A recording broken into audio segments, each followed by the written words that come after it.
Are you thinking of selling your home? Well, in this video, I'm going to be covering off 7 great tips that's going to allow you to sell your house fast and for the most amount of money. And we're getting into it right after this. Just before we get started into the video, I do know that the sound in the video is not going to be as good as some of my other videos, and my microphone has gone kaputs on me, and I'm still on a recording schedule, so I did want to put a video out there for this week. So if the sound isn't crystal clear like you're used to, I do apologize for that, but please enjoy the content that I put in there. Hey, what's going on? My name is Brad Gates with Right at Home Realty, and I'm a local realtor here in the Greater Toronto Area.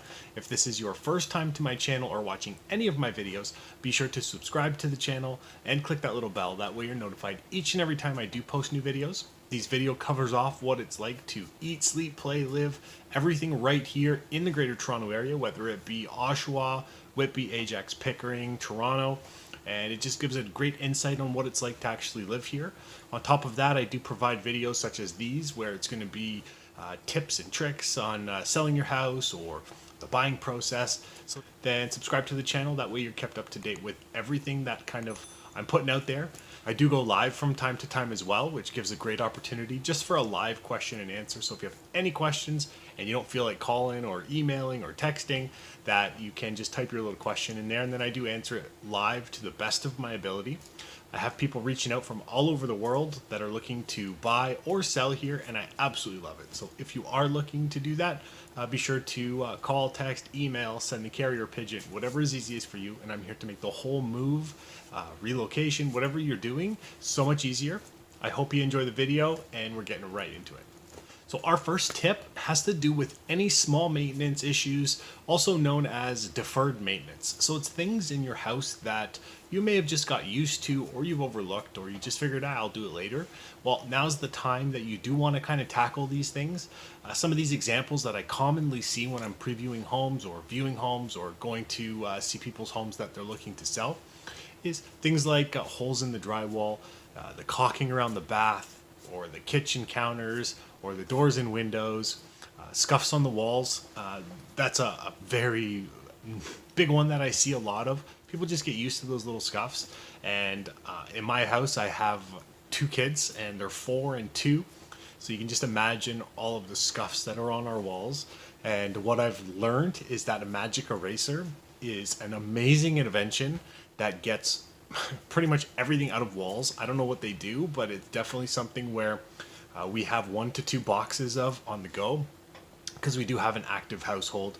And when you're living somewhere, it's just normal that you're going to get these scuffs, but it's just something that when people are coming into your home, you do want to not have them so obvious so that people aren't noticing them. And a lot of the times it is things that people notice, and then they just kind of feel that maybe the house wasn't maintained well, and it's just not one of those images that you want to portray to people that are coming into your home. Carpet stains, that's something that I do notice quite a bit. If you have carpet in a home, it's just normal that it's going to get stained with wear and tear marks, or just different things that have dropped in it over the years. So now's the time to kind of tackle that, and the easiest way to do it is just rent a shampooer. You can get them from the grocery stores. Or if you don't want to do it yourself, you can just hire a company. It's a few $100 and they'll come and they'll get your carpets looking pretty good. And if you have dogs or cats, like I have a dog and I can't smell it anymore, but when people come over, they do say that there's a dog smell on the carpet. So it's just one of those things that having a shampooer does help with that. A big one that a lot of people might not realize is light bulbs.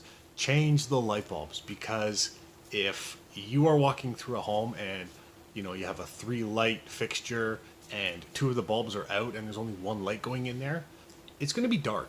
And when people are coming through your home, you want it to be lit up like a Christmas tree, because the brighter the better. And if you have a lot of windows, then it's not as big a deal, except for selling your home in the winter when it gets dark at 4:30. Then you want as much light as possible, because when people are coming through, there's just something about a brightness in a home that people really get attracted to. These are the main things that you just don't notice anymore, and you get used to it. And it's just one of those things that I always like to point out to people, because when I go in, those are the things that I'm looking for, because I know when I've gone through different showings of properties with buyers that these are the things that they notice. And darkness or scuffs or The caulking, people don't know that countertop caulking is just normal for it to kind of separate from the wall. So they get a little worried that something is shifting or it wasn't done properly, where that's not the case. It's just something that happens with homes as they settle. So you just want to make sure that everything is top shape, and these small maintenance items are definitely something that you do want to tackle to pretty much eliminate a lot of these things. Because as buyers, when they're coming through your home, they will kind of overestimate the costs to do things. If something will legitimately cost about $100, they start adding it up into their head that it's $200 or $300. So if you just took care of it, then that's money that they are not even considering. Our second tip has to do with decluttering. So this may seem like a lot because you are actually packing before you even list, but it does make a huge difference. And it's almost impossible to over declutter. So if you're thinking like, oh, your house is looking too empty, it might not be the case. It might actually be what people are looking for when they come into a house. You want to declutter as much as possible. Some household do appear bigger when they're actually decluttered, and that's what you want. When you have a small room, if you have less stuff in it, it's going to make it look bigger, so people will be able to envision a little bit more. A perfect example of this would be a small bedroom that has a big bed in it, and people will just feel that the room might be a little too small for anything. Or kitchen counters that have a lot of stuff on them, then it makes the counter space look smaller than it actually is. And people, when they walk into a kitchen, they want to see lots of counter space so that when they're cooking, they have room just to have everything out there. If you have a garage or an attic or a storage space, pack up as much as you can and just leave it there. And the good thing about that is once your house does sell, it's that much less that you don't have to pack after the fact, and you can unbox it just one time in your new house, and then you can put it in its new spots that the new home will appreciate, and it just saves a lot, and it will actually help your house look its best condition as possible with a lot of the small knickknacks or pictures just not there. If you don't have a garage or a storage space of such that you can put these things, I do recommend renting one and just putting the items there, because it will make a huge difference. Plus, it takes a lot of stress off of packing once you do sell. And I'll stress that again, it takes a lot of stress off of packing once you do sell. Because once you've sold and you're packing, it's amazing how much stuff your house has accumulated over the years that you've lived there. Our third tip has to do with brightening up your home. Dark can be a big deterrent for anybody who's looking to walk into a home and they want to envision living there. They walk in, turn the lights on. If it's still kind of dark, it feels different than if it's really bright. If you have dark walls, dark curtains, dark floors, it will feel dark and dreary. And that's not what people want when they do walk into a home. Sure, if there's either a man cave set up or there's a library with a cigar lounge, those are areas that you might get away from it because that's its purpose. It's to kind of look like that. But if it's your whole house that's like that, or bedrooms, you want to do your best to kind of brighten those up as much as possible. Most people want bright homes and lots of light, and painting could help with that. So if you have a lot of dark walls, painting your walls a lighter color will be more inviting, and it will make the house look a lot brighter. On top of that, it's going to make the house look larger, because a lot of the times when you see model homes or homes that have been professionally staged, these are homes that it's all light walls because it makes everything look clean and bright and larger. And just some showing tips on this: when you do have showings, you want to make sure that the blinds and curtains are all open, all the lights are on. And a little tip I can give you on this is, if you do have a lot of back-to-back showings, you can put some scotch tape or the packing tape that you would use when you're packing boxes, and actually go tape all the light switches to the on position so that nobody can accidentally turn the lights off. Because I can't stress enough how much importance there is between having the lights on and everything looking super bright, because it will make a huge difference for the impression that people are going to get when they do come into your house. So our fourth tip has to do with asking yourself some questions in terms of when the last time these items were updated. And these items that you're going to want to consider is kitchens. And when I say kitchens, it's the cupboards, the countertops, the backsplash, the floors. And a little quick tip that can make a huge difference is replacing countertops with something stone, whether it's granite or quartz or marble. I wouldn't recommend if you're selling your home because it's more expensive, and so you can get away with a lot cheaper. Another tip would be painting your cupboards. So you can easily go to Home Depot and get some acrylic furniture paint that it goes on amazing, and it makes a huge difference with the impression that you would get from that. So if you have older, dark looking cupboards, you can paint them a lighter color, or vice versa. If you have lighter cupboards that you feel darker cupboards would look better, then you can paint them a darker color. Bathrooms, when's the last time like the countertops and the shower and everything like that have been done? And an easy quick fix for the bathrooms is either painting or just replacing the countertops, because it does make a big difference. A lot of times when people see quartz countertops in a bathroom, they kind of ignore a lot of the other things within that bathroom because they feel like it's been renovated. That's for the exception unless you have green tiles in your shower. The lime green color that hasn't been around since the 60s or 70s, that would be an exception. But for the most part, countertops makes a huge difference.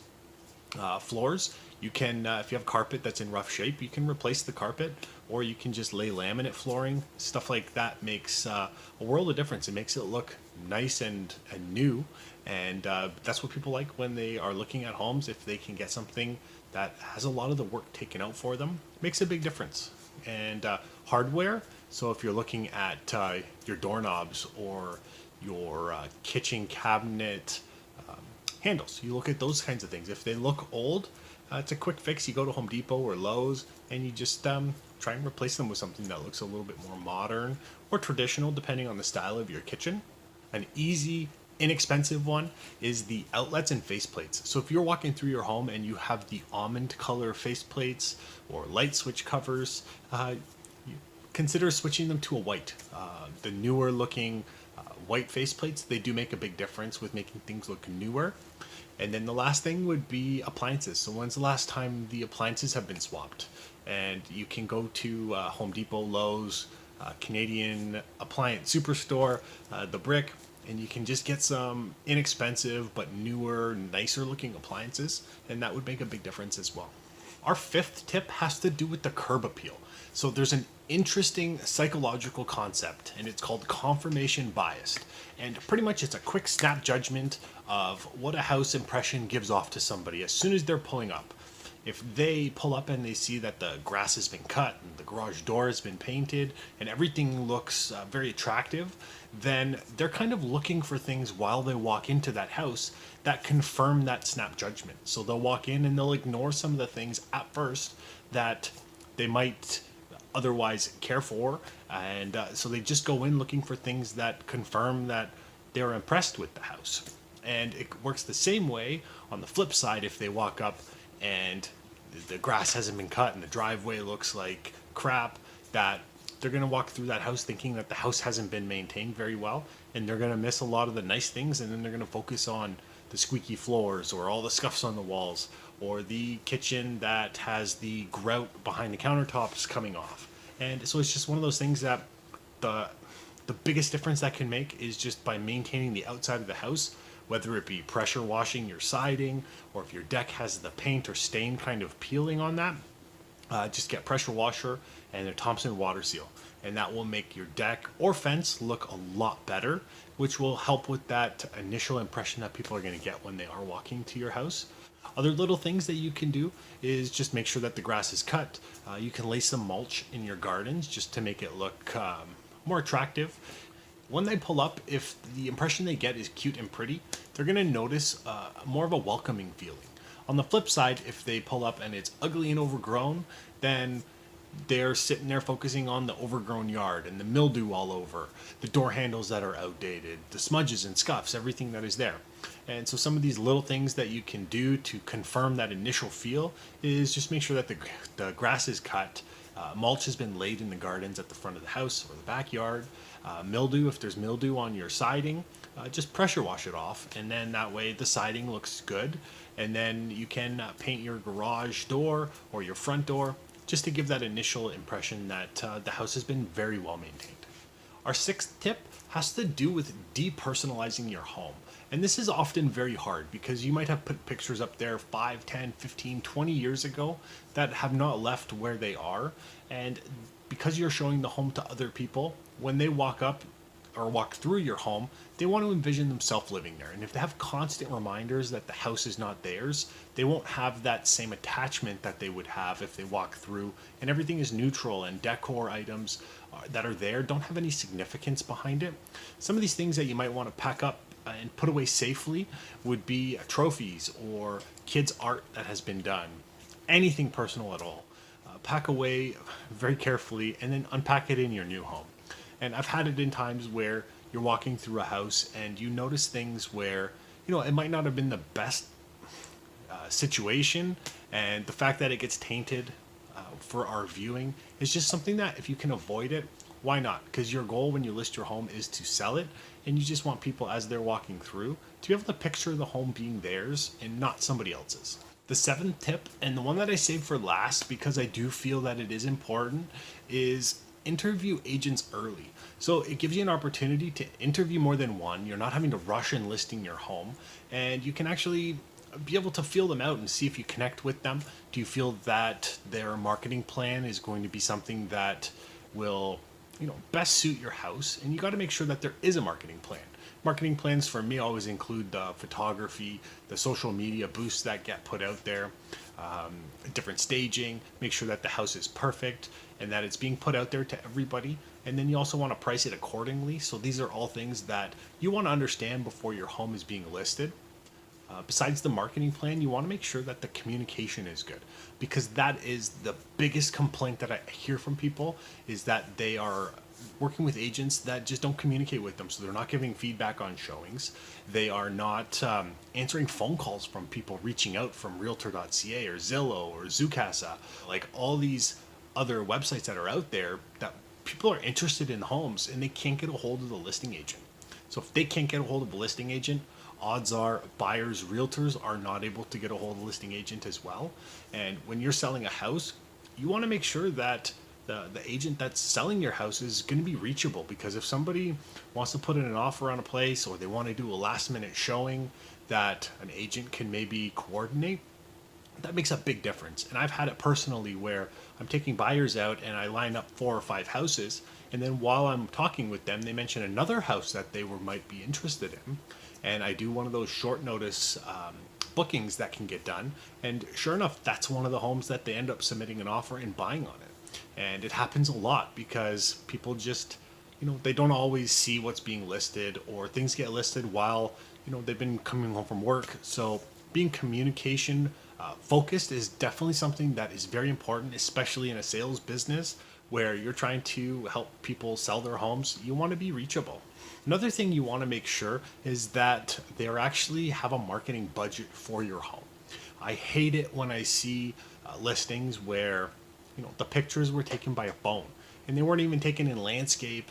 Lights weren't on. There's just like absolutely no effort at all put towards the photos behind it. And the first initial thing that buyers or potential buyers are seeing is based on photos. So if the photos look like crap, odds are people aren't going to want to go and see the house. It's either going to look dark, or the pictures are going to be portrait mode. It's just going to be a horrible when people are viewing it on the website. So you just want to make sure you find out the marketing budget behind it, just to make sure that your home is getting full exposure and that it's being marketed. Because if it's not being marketed in a strong seller's market, it doesn't matter as much because there's so many buyers out there. But when you get to a balanced market or a buyer's market, you want to make sure that your house is the one that's getting all the attention and not the other houses. You want to make sure that staging, is that going to be considered? Because staging is a very important part of selling your house, that you want to make sure the house looks its best. And I'm a realtor. I'm not a stager, so I don't try and be a stager. At my house, I rely on my wife's opinion, and she kind of puts everything where it's going. And when I'm listing homes, I hire stagers to do that because I know what looks nice, but I don't know how to put it there to make it look nice. And that's a big difference, and at least I can admit that I'm not very good with that. Well, that covers off the video. I hope you enjoyed my how to get your house sold fast and for the most amount of money.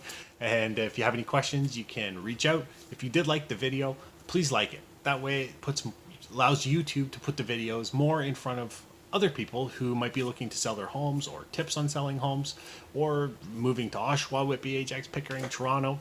It just helps me. And if you forgot at the beginning, please subscribe to the channel. If you've subscribed already before, please don't try and subscribe again. It will unsubscribe you, and then I'll be stuck scratching my head. Why am I losing subscribers?